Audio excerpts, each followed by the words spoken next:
Chapter 3 The Three Pigs. My beautiful mother and I arrived in the U.S. on October 31st, 1979. I was 7 years young. We were greeted by three American custom officers who were all wearing pink pig snouts and pink pig ears. We had never heard of Halloween. We don't celebrate the devil in our country. I gripped my mother's hand and heard my father's voice in my mind. Son, there are unreasonable men on this earth. I watched closely as the officers searched through our few things. I was confident that they would not discover my three-carat diamonds in the hollowed out sole of my right shoe. 3 wishes. My father called the diamonds when he dropped them into my palm. 3 wishes when everything and everyone else around you fails or when you feel trapped. If you never have the need to use them, then don't. Pass them along to your son and him to his son. One of the officers seemed to have a problem with me watching him. He asked me, "What's the matter, kid? No one ever told you the story of the 3 pigs?" My 26-year young mother, a 5'7", golden-skinned, Arabic-speaking, lean, shapely, and beautiful African woman with big dark eyes and a dimple in her chin, was wrapped up from head to toe as Islamic women do. She peeked through her veil and looked down at me for an understanding, a translation of the customs officer's English. I looked back up to her and said in Arabic, "It's a silly game they are playing." "How old is the boy?" one officer asked my mother. I answered, 7.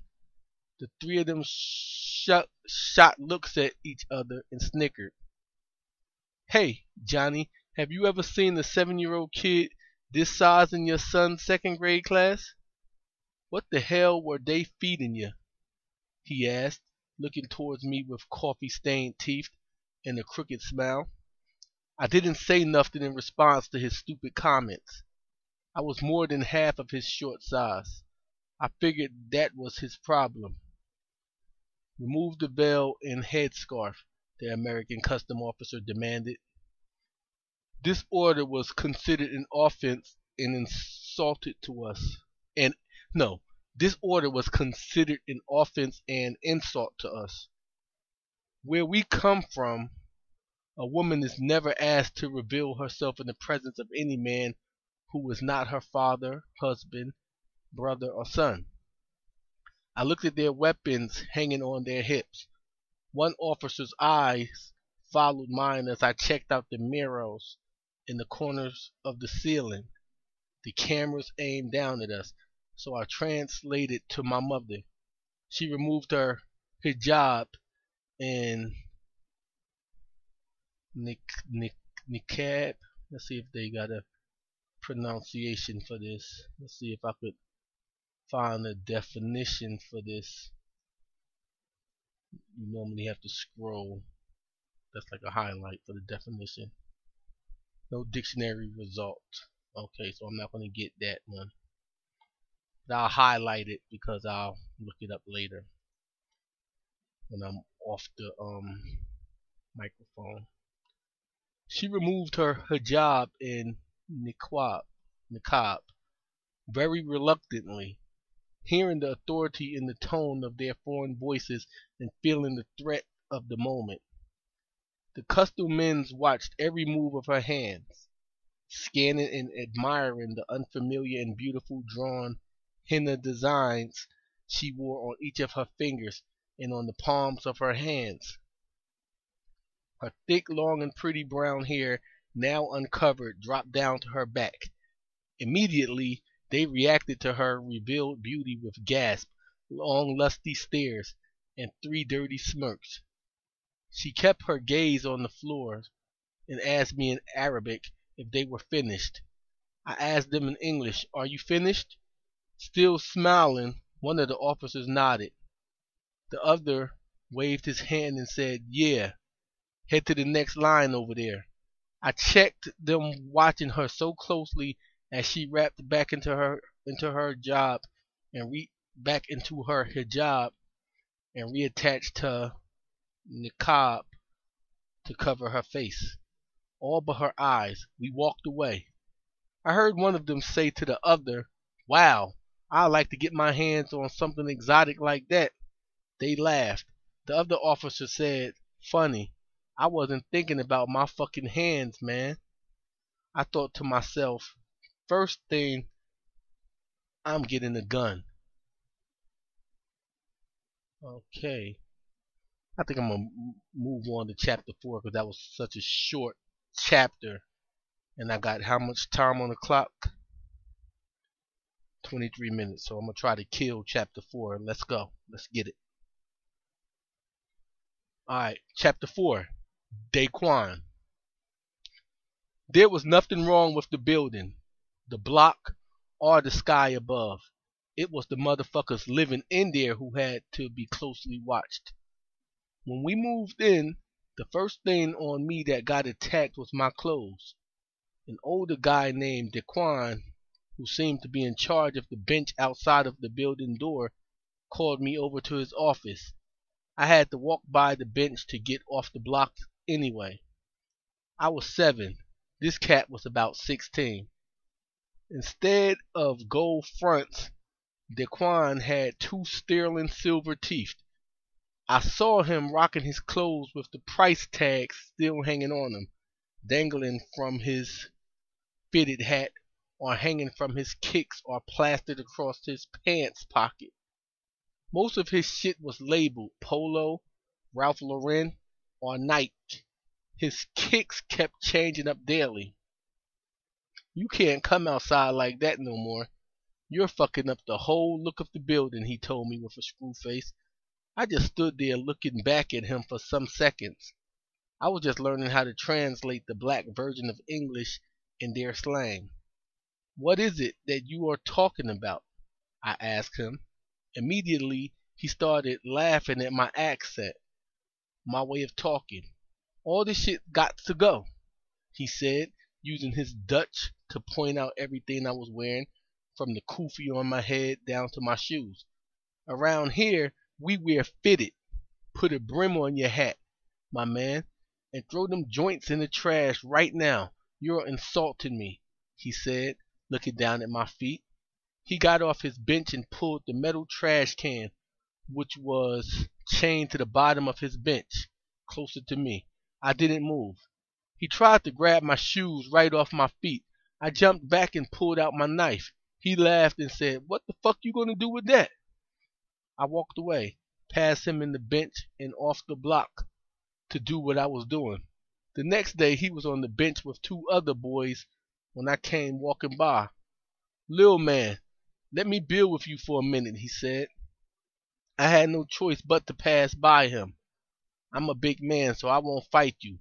I'll give you one last warning about this fucked up shirt you keep wearing. Get rid of it.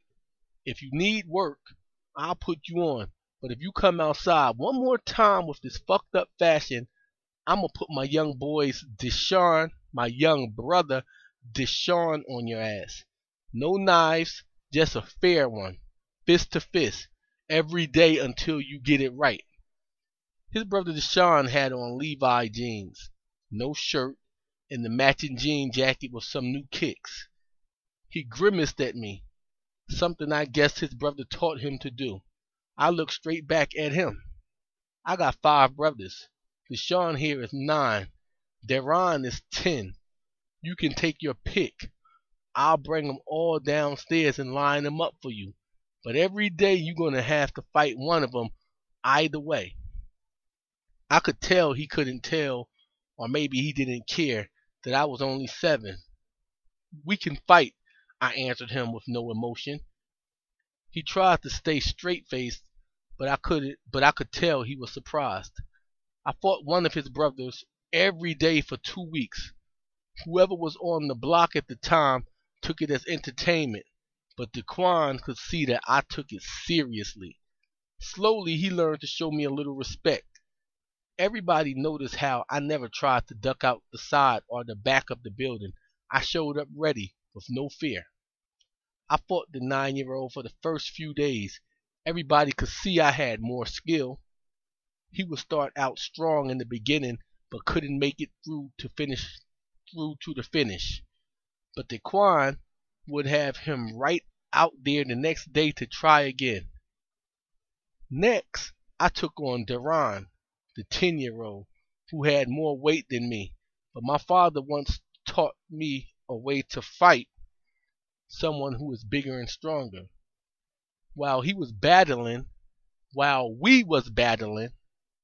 their big brother Daquan would stand over us yelling at his brother to do this or that, to move this way or that way. When he would see that one of his brothers was losing, he would start threatening him right there on the spot. You better whoop his ass or I'ma whoop your ass. Get your fists up. Take him down. Take him down or you're going to have to fight me next. He would threaten them. On my last fight with the 10-year-old, Daquan screamed on him so hard I actually felt sorry for him. When it became clear that I had defeated him too, Daquan made his strip out of his clothes and snatched off his new sneakers. I gave the kid credit for standing out there in broad daylight in his boxers. He gave in to his brother's orders, but he kept his head up and didn't cry at his humiliation. Always there would be a small crowd watching. Day by day it increased in size. Daquan did not know he was doing me a favor. He introduced me to the hood as a fighter, a young one with exceptional stamina who never backed down. It helped my reputation a lot and put some of the young wannabes around our way on pause. The 11-year-old named DeLeon, I'm going to say DeLeon, posed a problem for me. I thought the first time I faced him to fight, I figured he must be feeling real powerful surrounded by his two younger brothers seated right there on the bench and his older brother Daquan standing right next to him and on point. Aside from the three of them, his 13-year-old brother who never sat down was always leaned up against the bench, never saying one word or ever cracking a smile. He stared me in my eyes the entire time. He seemed more foul than the other five and was a threat to me of what was coming up next if I had dared to take his 11-year-old brother down. He was 6 years older than me and too big. He looked like a fucking cheater, a dirty fighter. So my strategy was to go hard at the 11-year-old, forcing Daquan to give me my props, declare me the winner, and to call it all off.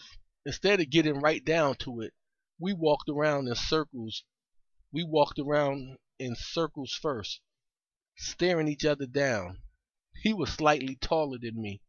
The crowd was shouting out random shit. Somebody said something funny. In the split second that he looked away to chase the joke, I smashed his face with my right fist.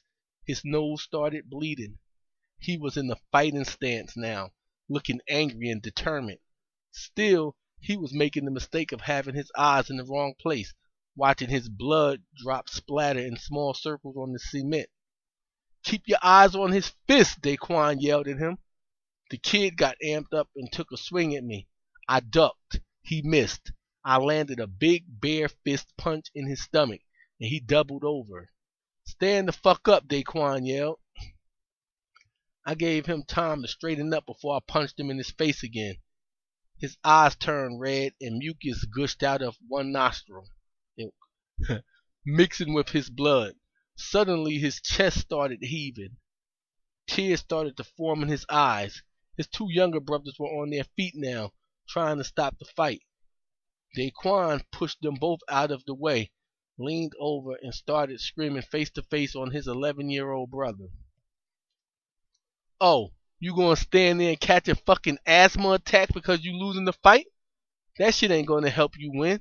Cut that shit out, he hollered at his brother, who could not seem to catch his breath. He needs his pump, the 9-year-old screamed. He ain't getting no pump, Daquan silenced him. I'll go and get it, his 10-year-old brother said, then ran. But the 13-year-old brother caught him by the neck of his jacket and held him right there. Now calm down and take all your shit off and give it to him. You don't deserve to have nothing, Daquan ordered the 11-year-old.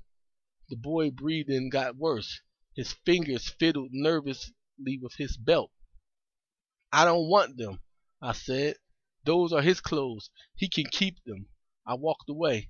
I had shit to take care of, and after fighting today, nothing on me was dirty. I wasn't bleeding. My clothes weren't ripped or split. There was no reason for me to go back upstairs. When I got back home, there was a plastic shopping bag against my apartment door. I looked inside. There was a fresh pair of jeans folded with the tags on. A t-shirt and a crisp fitted. The kicks gave away the cinder. They were the brand new ones like the pair the 11-year-old wore for the fight. I took the delivery 3 different ways.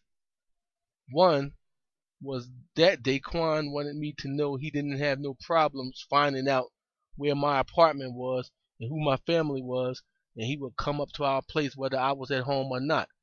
2, that Daquan was admitting the embarrassing defeat of his 11-year-old brother.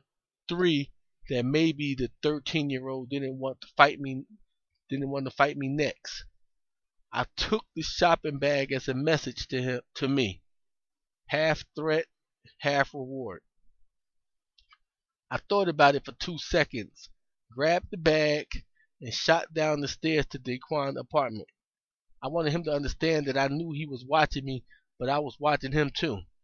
He could come up to my apartment. I could come down to his just as easy.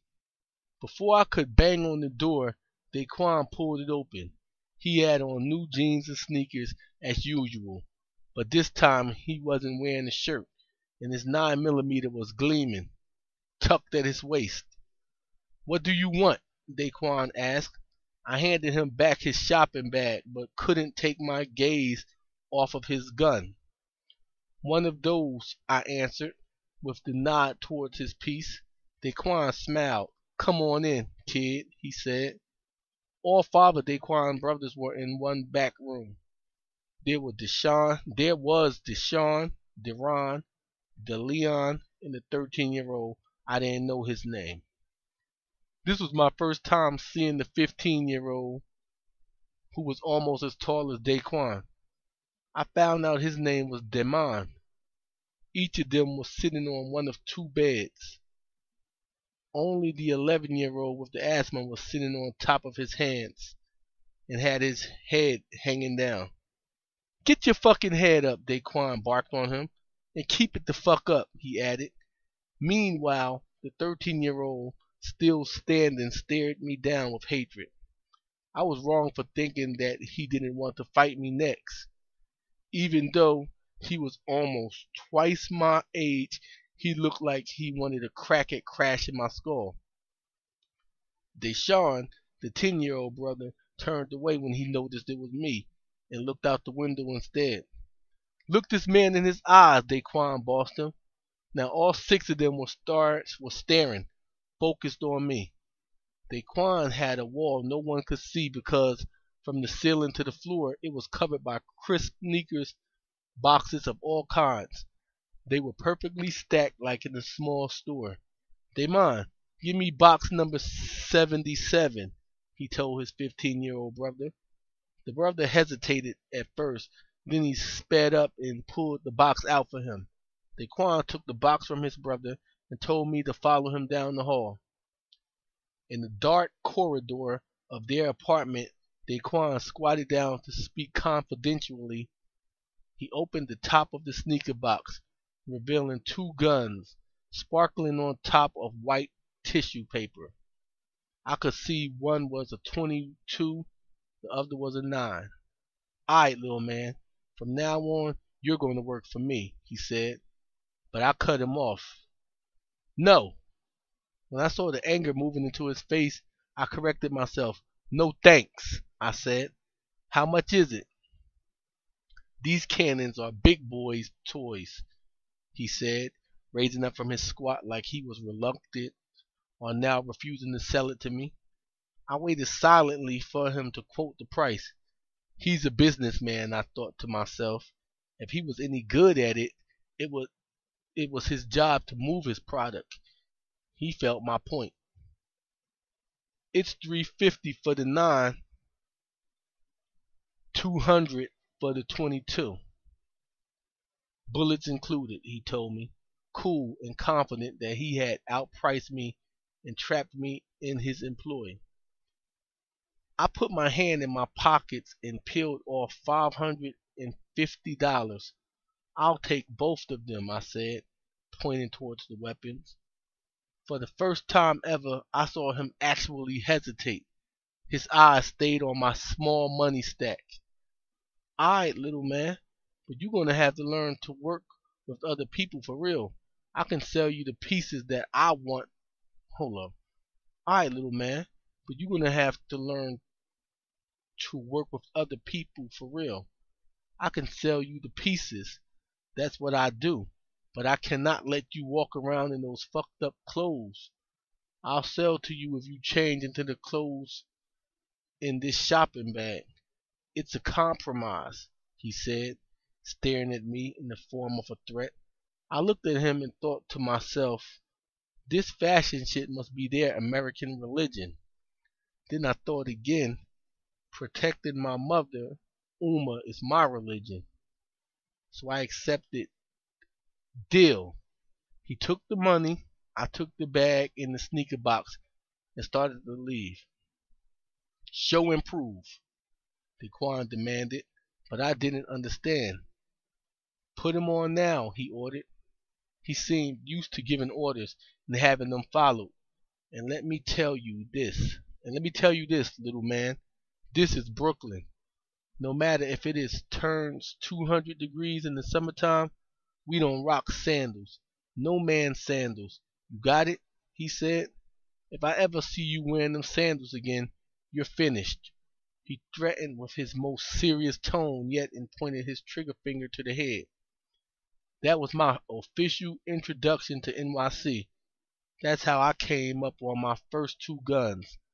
That's how I got introduced to New York fashion and style. Leave all that fucked up shit you had on right there. He stood over me.